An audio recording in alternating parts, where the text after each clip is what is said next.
సహజంగా చాలా చోట్ల చర్చెస్లో ఎలా ఉంటుందో తెలుసా? ఎవరికైనా పాట పాడే అవకాశం ఇచ్చారు అనుకోండి, కింద కూర్చున్న వాళ్ళు కొంతమంది ఏమనుకుంటారు తెలుసా?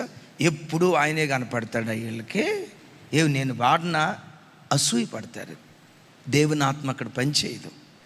ఎవరినో బ్రదర్ డేవిడ్ వచ్చి ప్రార్థన చేయండి అని అన్నాం అనుకోండి, ఆ డేవిడ్ ఆవేశంతో కాదు, ఆత్మావేశంతో వచ్చి మైకు పట్టుకొని, దేవా మా సంఘాన్ని దీవించు నాయన, మా సంఘాన్ని ఆశీర్వదించయ్యా, కుటుంబాన్ని దీవించు నాయన, పసిబిడ్డలు మొదలుకొని పండు ముసలి వరకు అందరూ దీవించబడాలి ప్రభా, మా సంఘం శాఖోపశాఖలుగా విస్తరించాలి, ఏడుస్తూ ప్రార్థన చేస్తాడు.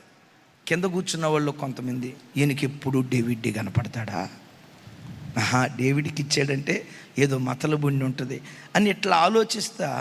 కొంతమంది లోపట హృదయం ఎట్టుంటుందో తెలుసా? అన్నం ఉడికేటప్పుడు మూత పెట్టామనుకోండి, ఆ ఉడికే అన్నంలో నుంచి ఏ శబ్దం వస్తుంది? తొక తొక తొక తొక తొక తొక శబ్దం వస్తుంది. మనోడు తొక దయవల్ల డేవిడ్ ఎంత ఆత్మావేశంతో ప్రార్థన చేసిన ఆ ప్రార్థన చర్చి పైకప్పు కూడా దాటదు. ఎందుకో తెలుసా? మనోడు తొక దయ. ఎవరైనా ప్రార్థన చేస్తున్నారనుకో, సంఘం ఏ స్థాయికి వెళ్ళాలో తెలుసా? ఎవరైనా క్రీస్తు శరీరములో నా సాటి అవయవం. అతడు బయటోడు కాదు, అతడు పొరుగోడు కాదు, ఎవడో మాకు తెలియనివాడు కాదు.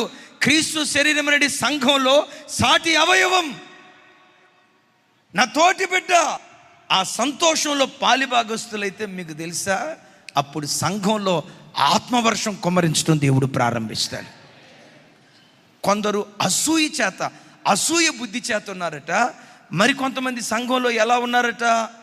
కలహ బుద్ధి చేత ఉన్నారట. అమ్మా అయ్యా నా వైపు చూడండి, మీ తండ్రిగా నేను ఇంత పెద్ద మాట అంటున్నందుకు నన్ను క్షమించండి. మీ తండ్రిగా మీ కాళ్ళు పట్టుకొని బ్రతిమలాడుతున్నా. ఎవ్వరితో కలహించకండి.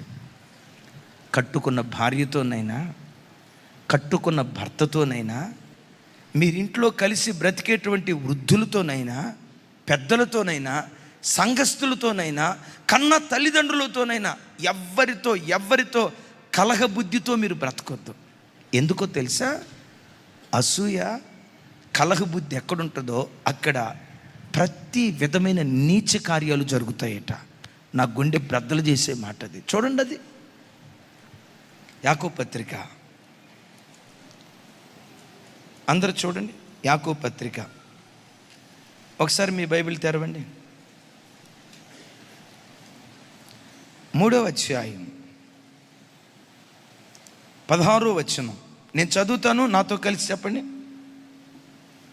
నాతో కలిసి. ఏలయనగా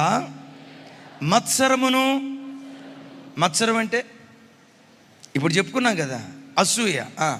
ఏలయనగా మత్సరమును వివాదమును ఎక్కడ ఉండునో, పెద్దగా ఎక్కడ ఉండునో అక్కడ అల్లరియు ప్రతి నీచ కార్యము ఉండును.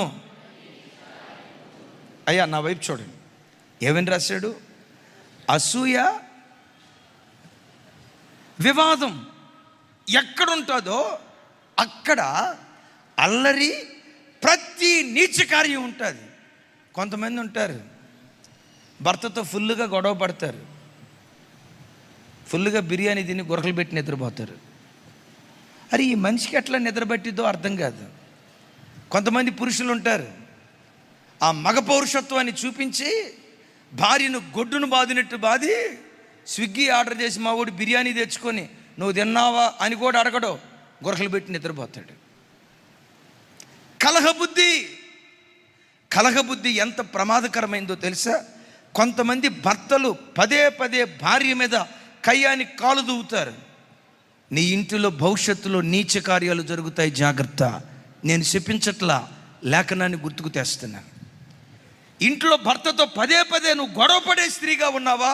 నేను చెప్పించట్లా, లేఖనాన్ని గుర్తుకు తెస్తున్నాను.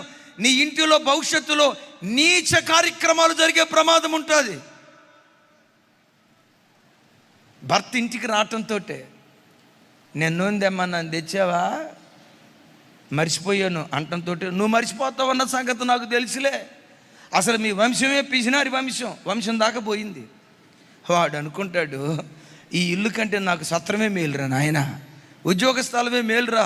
ఆ మధ్య ఒక తమ్ముడు మిర్చి బండి దగ్గర కనపడ్డాడు.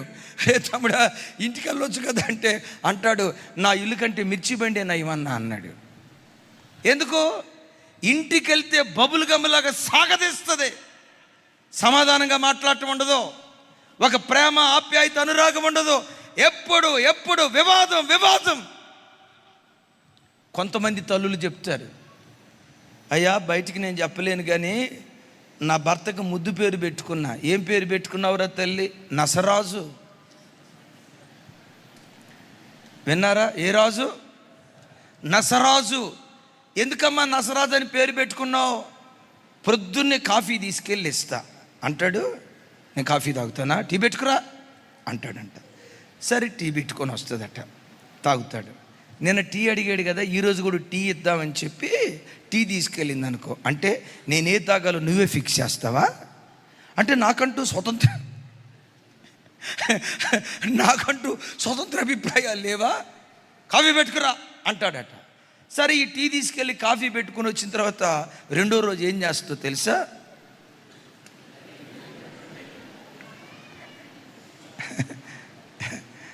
అందరు నా వైపు చూడాలి. టీ కాఫీ రెండు పెట్టుకొని పోద్దట. వచ్చేటప్పుడు మూట తెచ్చావుగా, మీ అమ్మగారింటి నుంచి వచ్చేటప్పుడు మూట తీసుకొచ్చావుగా, రెండు పెడతావా?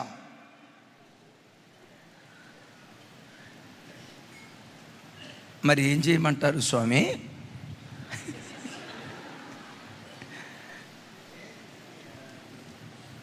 మజ్జిగ తీసుకురా.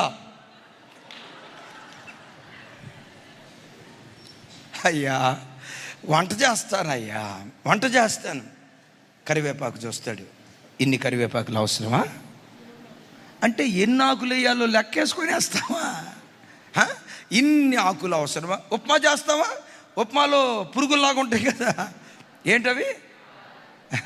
ఎప్పుడన్నా నసరాజు ఇన్ని ఆవాలా? అయ్యా ఏమీ అనలేక గతి లేక కాపురం చేస్తున్నానయ్యా. నేను ముద్దుగా మా ఆయనకి ఏమని పేరు పెట్టుకున్నానంటే నసరాజు. నసరాజులు ఎవరైనా ఉంటే ఒకసారి చేతుల పైకి తల్లులు చెప్దాం, హల్లెలూయా.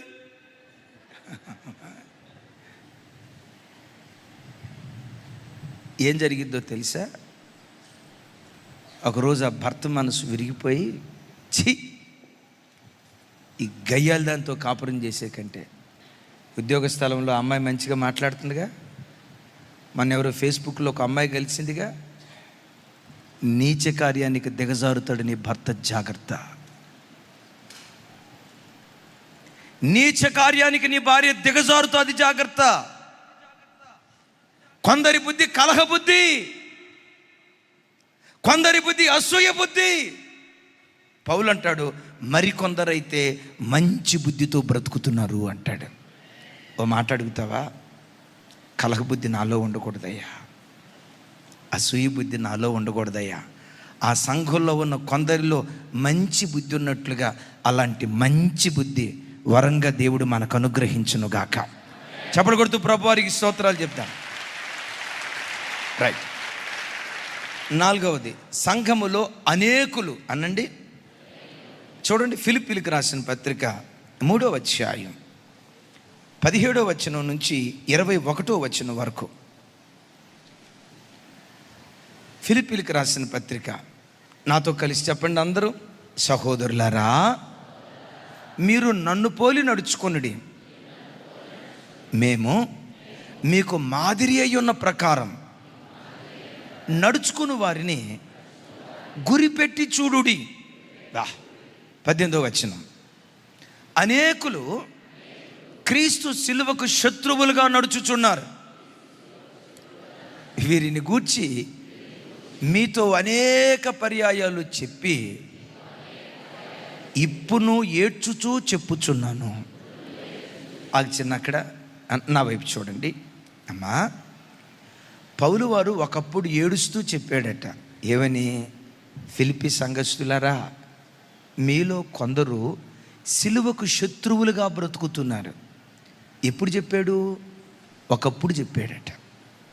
చెప్పిన కొన్ని సంవత్సరాల తర్వాత ఈ పత్రిక రాస్తూ మరలా ఇప్పుడు కూడా ఏమంటాడు, వాళ్ళు మారేరయ్యా అని అంటలా.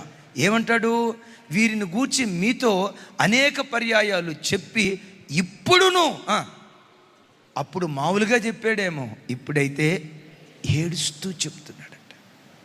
బిడ్డలారా, నా వైపు చూడండి. ఒక అన్యుడు క్రీస్తుకు శత్రువు అయ్యాడంటే దట్స్ ఓకే. నిజదేవుడు ఎవరో తెలియక ఒకడు దేవునికి శత్రువు అయ్యాడంటే దట్స్ ఇట్.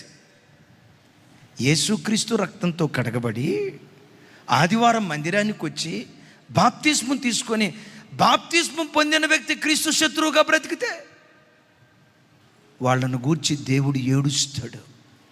మీరు అనొచ్చు, అయ్యా యేసుక్రీస్తుకు శత్రువుగా బ్రతికేది ఎవరు, క్రైస్తవుడు ఎలా బ్రతుకుతాడు అని అంటారా? మీకు అర్థమయ్యే భాషలో చెప్తాను. పాత నిబంధనలో పస్కా గొర్రె పిల్ల రక్తాన్ని ఇజ్రాయేలీలు ఐగుప్తు దేశంలో ద్వారబంధాల మీద పూశారు. సహజంగా గడపకు 4 కమ్మీలు ఉంటాయి. 2 నిలువు కమ్మీలు, కొంచెం గట్టిగా, 2 నిలువు కమ్మీలు, 2 అడ్డ కమ్మీలు, 4 కమ్మీలు ఉంటాయి. అవునంటారా కాదంటారా? కింద గడప, పైన గడప, 2 నిలువు గడపలు. రక్తం పూసేటప్పుడు దేవుడు ఎలా పూయమన్నాడు తెలుసా? అదిగో 2 నిలువు గడపలకు రక్తం పోయండి, పై గడపకు రక్తం పోయండి, కింద గడపకు రక్తం పోయకండి అన్నాడు. అయ్యా, కింద గడపకి ఎందుకు రక్తం పోయొద్దు? 4 గడపలు కదా, ఎందుకు పోయొద్దు అన్నాడంటే, మీరు అటుగుండా వెళ్ళేటప్పుడు, అటు నుంచి ఇటు వచ్చేటప్పుడు పొరపాటున మీ కాలు ఆ గుమ్మానికి తగులుతుంది. అప్పుడు దేన్ని తొక్కిన వాళ్ళు అవుతారు? రక్తాన్ని తొక్కిన వాళ్ళు అవుతారు. యేసుక్రీస్తు రక్తాన్ని మీరు తొక్కితే ఆ సిలువకు మీరు శత్రువులు అయిపోతారు. రక్తం మీరు తొక్కకూడదు. మరి ఆ రక్తం ఎలా ఉండాలి? పై నిలువు కమ్మీలకి అడ్డు కమ్మి, అంటే ఆ రక్త ప్రోక్షణలో మీరు బ్రతకాలి, కానీ రక్తాన్ని తొక్కే వ్యక్తులుగా మీరు ఉండకూడదు. మరోసారి ఈ మాట చెప్తున్నాను, ప్రతి క్రైస్తవుడు రక్త ప్రోక్షణ కింద బ్రతకాలి. ఆమేన్ చెప్పండి గట్టిగా. అంటే మనం ఎక్కడికి వెళ్తున్నా యేసు రక్తం, యేసు రక్తం, యేసు రక్తం అని, ఆయన రక్తం నీ తల మీద అభిషేక తైలంగా ఉండాలి. ఆయన రక్తం నీ తల మీద అభిషేక తైలంగా ఉందా, ఆ రక్తమే చీకటి శక్తులతో దునుమాడటం ప్రారంభిస్తుంది, అంధకార శక్తులతో దునుమాడటం ప్రారంభిస్తుంది. ఎవడు చాతబడి చేసినా, మాంత్రిక క్రియలు చేసినా, తాంత్రిక క్రియలు చేసినా నీకు ఎంత కూడా నష్టం కలగదో.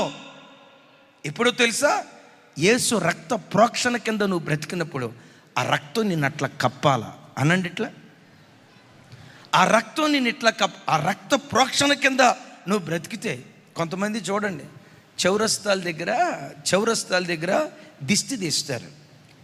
ఓసారి సిఎంఆర్ అపార్ట్మెంట్ కాడ ఉన్నప్పుడు ప్రొద్దున్నే లేచాడు, చూస్తే అడివుడు దిష్టి తీసి, ఆ దిష్టిలో ఏముంటాయి చెప్పండి? తలదూకోగా ఊడిపోయిన వెంట్రుకలు, ఎండు మిరపకాయలు, అదేదో పసుపు నీళ్ళు, పచ్చటి నీళ్ళు అది పోసిండు. అలా పోసారో లేదో, షాపూర్ వాటర్ ట్యాంకర్ దగ్గర నుంచి స్పీడ్గా 2 వీలర్ మీద వస్తున్నాడు ఒక ఆయన వెనక చాలా వెహికల్స్ వస్తున్నాయి. పొద్దున్న డ్యూటీకి వెళ్ళి అడావుడిలో ఈ 2 వీలర్ రోడ్డు 6 అడుగుల జానుబాహుడు ఎప్పుడైతే ఈ ఎర్ర నీళ్ళు చూశాడో ఒకేసారి బ్రేక్ వేసాడండి. బ్రేక్ వేయటం ఆలస్యం, కప్పెగినట్లుగా ఎగిరి అందులోనే పడిపోయాడు. ఆయన పడ్డాడా? ఆయన తర్వాత ఏం జరిగిందో తెలుసా? ఉద్యోగ అడావుడిలో వస్తున్నారు కదా, ఒకళ్ళ మీద ఒకళ్ళు. నాకు అనిపించింది, ఈ దిష్టి వీళ్ళ గుండెల్లో ఎంత భయాన్ని పుట్టిస్తుందిరా. కానీ క్రైస్తవుడి దగ్గరికి వచ్చేసరికి అద్భుతం ఏంటో తెలుసా? యాకోబులో మంత్రము లేదు, ఇశ్రాయేలీయులలో శకునము లేదు. ఆ మంత్రాలు తంత్రాలు దేవుని పిల్లలు ఏమీ చేయలేవు. ఒకవేళ మీరు వెళ్ళేటప్పుడు అక్కడెక్కడ దిశ తీసింది ఉందనుకో, హాయిగా బండి పానిచ్చిన తర్వాత ఏమైనా ఇద్దేమో. ఒక్కటే యాకోబులో మంత్రము లేదు. కొంచెం పెద్దగా, మీరు పొద్దున్నే లేచేసరికి ఎవరో నిమ్మకాయ నీళ్ళు, బాదం పప్పు, శాతపడి బొగ్గు అదంతా మీ ముందు వేశారనుకో, కోడిగుడ్లు ముందు వేశారనుకో, అన్నయ్య శాతపడి చేశారు అన్నయ్య అని టెన్షన్ పడద్దు. కోడిగుడ్లు వేసారా, శుభ్రంగా ఆమ్లెట్ వేసుకొని తిను. ఎవరో ఆమెను అన్నారు. బాదం వేశారా, హాయిగా తిను. నిమ్మకాయలు వేసారా, రాబోయేది వేసవి కాలం. షరబత్, హాయిగా తినండి. ఎందుకో తెలుసా? యేసు రక్తముతో కడగబడిన నిన్ను దుష్టుడు ముట్టడో. నీ మీద ఉన్న అభిషేకం అంత గొప్పది, నిన్ను ఆవరించిన ప్రభావం అంత గొప్పది, నీ మీద ప్రోక్షించబడిన రక్త ప్రభావం అది. దాని గురించి పౌలు గారు అంటాడు కదా, సిలువను గూర్చిన వార్త నశించిపోతున్న ప్రజలకు వెర్రితనమేమో కానీ రక్షించబడుతున్న మనకు అది దేవుని శక్తి అయి ఉన్నది. అందుకని కూర్చున్నా లేచిన యేసు రక్తం, ఆ రక్తాన్ని, రక్త ప్రోక్షణ కింద మనం బ్రతకాలే కానీ ఆ రక్తాన్ని, చెప్పండి, ఆ రక్తాన్ని కాళ్ళతో త్రొక్కకూడదు. మీరు నన్ను అడగొచ్చు, అన్నయ్య యేసు రక్తాన్ని కాళ్ళతో త్రొక్కేవాడు ఎవరో చెప్పమంటారా? బాప్తిస్మం తీసుకొని ఒకప్పుడు తాగుబోతుగా బ్రతికి బాప్తిస్మం తీసుకొని 1 సంవత్సరం తర్వాత మరలా త్రాగుడుకు వెళ్తాడే, ఆ వ్యక్తి యేసు రక్తాన్ని కాళ్ళతో తొక్కేవాడు. ఒకప్పుడు నాకు సినిమాల అలవాటు ఉందయ్యా, ఇక ఆడి జోలి నేను వెళ్ళనయ్యా, బ్రతికితే ప్రభు కొరకు, చనిపోయినా ప్రభు కొరకే బ్రతుకుతానని బాప్తిస్మం తీసుకుంటారే. బాప్తిస్మం తీసుకొని 2-3 సంవత్సరాలు భక్తిగా బ్రతికి ఏ సినిమా గతంలో వదిలిపెట్టాడో, కుక్క తన వాంతికి తిరిగినట్లుగా అదే పాపానికి నువ్వు తిరిగితే, అదే సినిమా హాల్కు నువ్వు వెళ్తే నువ్వెవరివో తెలుసా? యేసు రక్తాన్ని కాళ్ళతో తొక్కిందని అయిపోతావు. ఒకప్పుడు సెల్ ఫోన్ అంటే నీకు ఎలర్జీ, ఆ వాట్సాప్ స్టేటస్లు చూసేదానివి కాదు. ఏనా పనికిమాలిన బొమ్మలు పొరపాటున వాటి వైపు కన్నెత్తి చూడటానికి కూడా ఇష్టపడేదానివి కాదు. అంత నిష్టగా బ్రతికావు. ఈరోజు ఫోన్ ఆన్ చేస్తే అదే పనికిమాలినవి పదే చూస్తూ అపవిత్రతలో నువ్వు మునిగి తేలుతున్నావంటే నీవెవరివో తెలుసా? యేసుక్రీస్తు సిలువకు నువ్వు శత్రువే. యేసయ్య రక్తాన్ని పాదాలతో త్రొక్కేవాడివి. ఆ ఇంట్లో కుటుంబ ప్రార్థన జరుగుతుంది. తండ్రి మంచం మీద పడుకున్నాడు, ఆయన ప్రార్థనకు రాడు. బాప్తిస్మం తీసుకున్నాడు కానీ కొన్ని బలహీనతలను బట్టి చర్చి రావటం మానేశాడు. మంచం మీద పడుకున్నాడు. ఆ తల్లి, భక్తి కలిగిన తల్లి, కుటుంబ ప్రార్థన చేసుకుందామని 2 పిల్లల దగ్గర పెట్టుకొని కుటుంబ ప్రార్థన స్టార్ట్ చేసింది.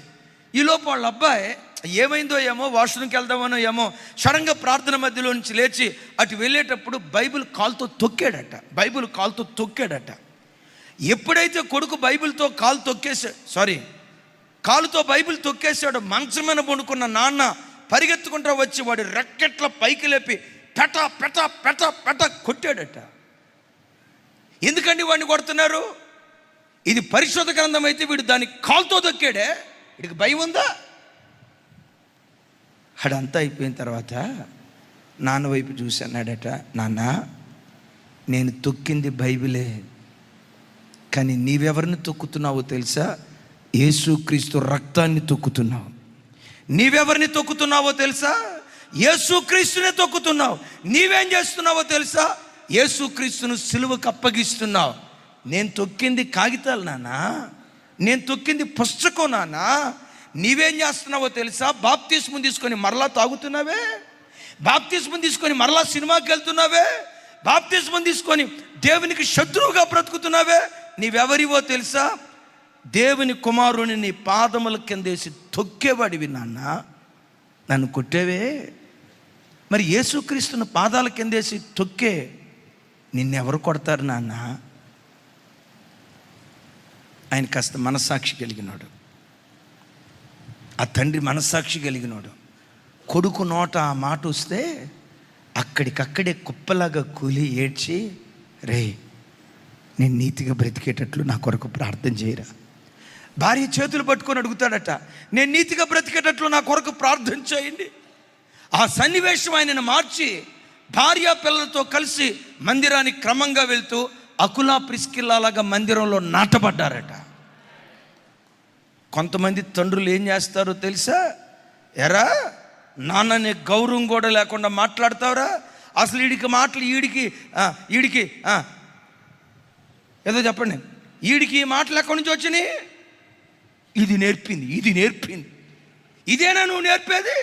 వీడి పాపపు రంకు బాగోతం చెప్పడు, వీడి చీకటి బాగోతం చెప్పడు, వీడి అపవిత్రపు రోత జీవితం చెప్పడు, దీని పెంపకం సరైంది కాదంటాడు.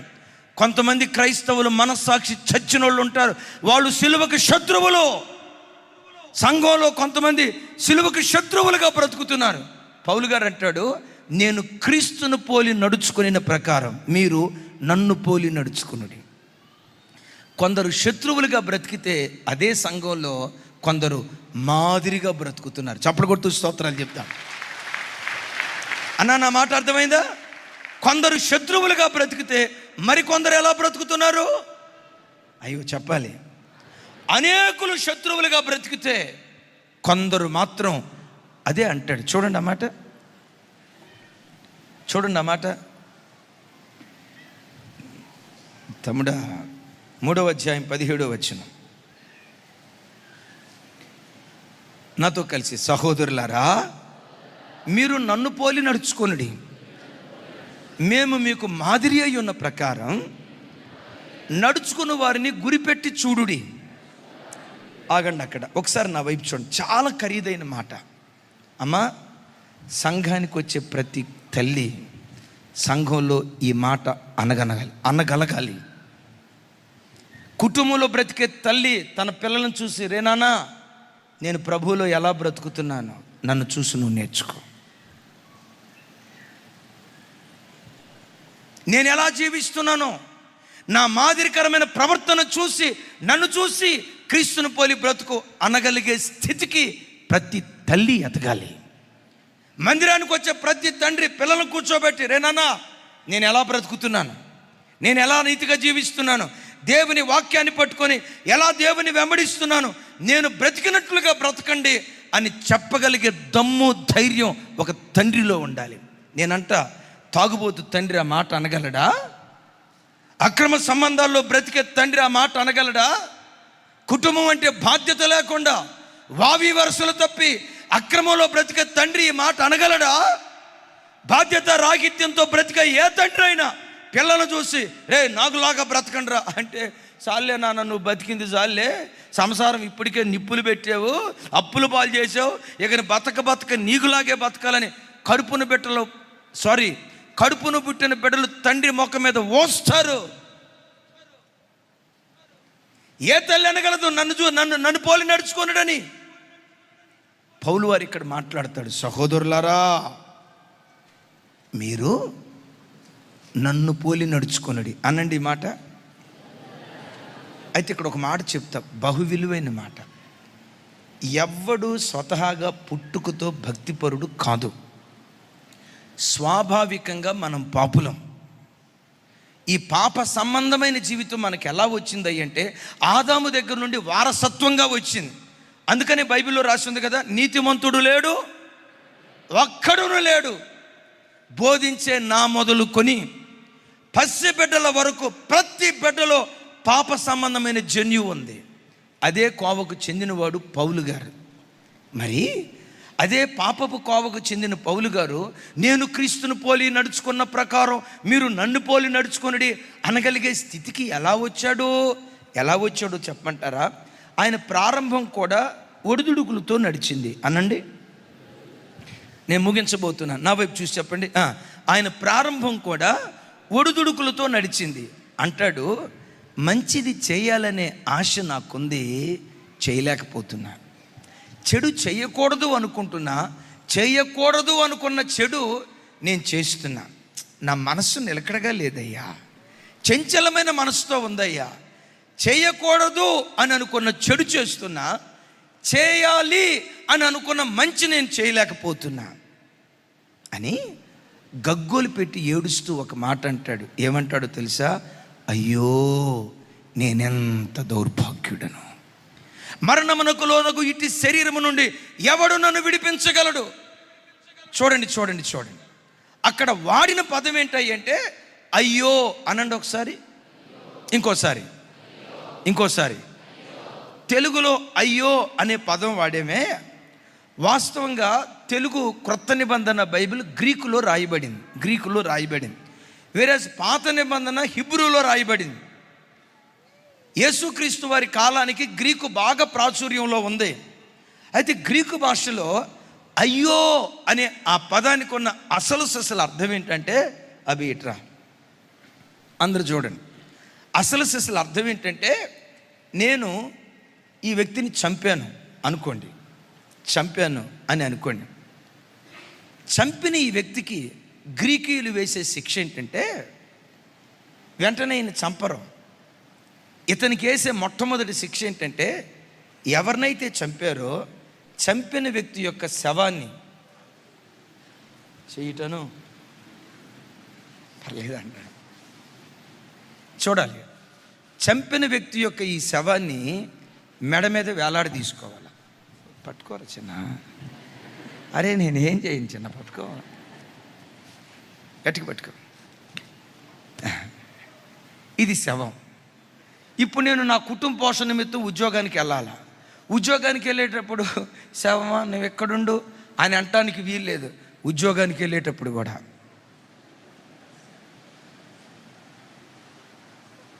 ఉద్యోగం అయిపోయిందా, తిరిగి ఇంటికి వచ్చేటప్పుడు కూడా ఎవరిని మెడ మీద పెట్టుకోవాలి? చచ్చిన శవాన్ని. సరే, వాడు ధైర్యవంతుడే, ఒకరోజు పెట్టుకున్నాడండి. రెండో రోజు శవంలో నుంచి ఏమొస్తుంది? సరే, ఇంటికి వచ్చాడా, స్నానం చేయాలా. మరి స్నానం చేయాలి కాబట్టి శవం పక్కన పెడదాం, కుదరదు. అప్పుడు కూడా శవం పెట్టుకోవాలా. అప్పుడు ఏం చేయాలో తెలుసా? బకెట్లో నీళ్ళు తీసుకొని శవ స్నానం చేయాలా. తల స్నానం కాదు, శవ స్నానం చేయాలా. ఆ నీళ్లు పోసుకొని తానోళ్ళు రుద్దుకుంటాడు.